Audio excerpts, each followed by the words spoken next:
Ben's up here too, just a little stab on the brakes to get it to turn, and then he was into the gas and gone. His exit speed was excellent.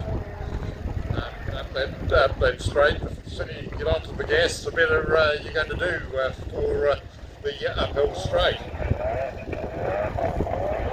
Ben Terry, the next one to attack the hill, he's certainly a very, very quick Waimate local. Made the trip down to Nevis Station here for the Golden 1200. This is the older Evo, but with plenty of power under the right foot. So Ben, keep an eye on him.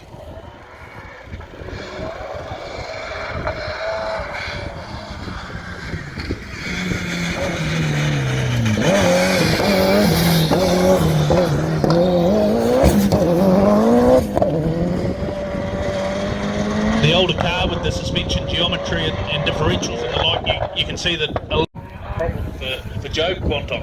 Hopefully not.